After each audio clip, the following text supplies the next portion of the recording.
একটু সাহায্য করা যাইবো? সাহায্য করো। আমার মোটরসাইকেলের তেল শেষ হয়ে আটকে গেছে, আমার কাছে টাকা নাই, আমার 1-150 টাকা দিতে পারবো? আমি পরে দেখাইলে দিয়ে দিই আমনে। এত টাকা তো নাই। এত টাকা নাই? কত আছে? 90 টাকা আছে। 90 আছে? তাহলে 90 দাও, আপাতত হাফ লিটার বইরা যে আরেকদিন দেখাইলে দিয়ে দেবো নে। দেওয়া যাবো? দেখি তো না। এটা কিসের টাকা? কোনো খরচ টাকা। তোমার খরচের টাকা আর নাই? জি। এটা মন থেকে দিছো? জি, মন থেকে দিছি। যদি আরেকদিন দেখা না হয়, যদি না দিতে পারি, ফেরত না দিতে পারি, আমি দিয়ে দিব। যদি না দিতে পারি তাহলে ওই ক্ষেত্রে কি দাবি রাখবা? জি না, দাবি রাখো। দাবি রাখবো না? নাম যেন কি বললা? মোহাম্মদ আবু সাইদ। আবু সাইদ। আচ্ছা ভাই, ভালো থেকো। হ্যাঁ, আল্লাহ হাফেজ। আমি এটা দিয়ে তেল বের আপাতত যাই আর কি, ভালো হইলো, উপকার হইলো।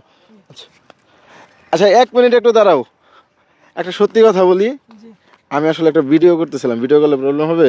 জি না। আমি জাস্ট দেখার চেষ্টা করতেছিলাম যে আমি এই রাস্তাতে বিপদে পড়লে এই যে অটো বা ভ্যান গাড়ি যারা যাইতেছে তাদের কাছে যদি আমি সাহায্য চাই তাহলে আমার কে সাহায্য করে। যে একটা বেটা মুরগি লিয়ে যেতেছে না, জি। আমি তারও কইছিলাম, সেও আমার দেয় নাই। একটা ভ্যানওয়ালার কাছেও চাইছি, দেয় নাই। মানে অনেকে দেয়, অনেকে দেয় না। তুমি যাইতেছিলা কই? এই টাকাটা রাখো, এটা রাখো। বাসায় যাইতেছিলাম। কই যেতেছিলা? বাসায়। বাসায়? মাদ্রাসা থেকে?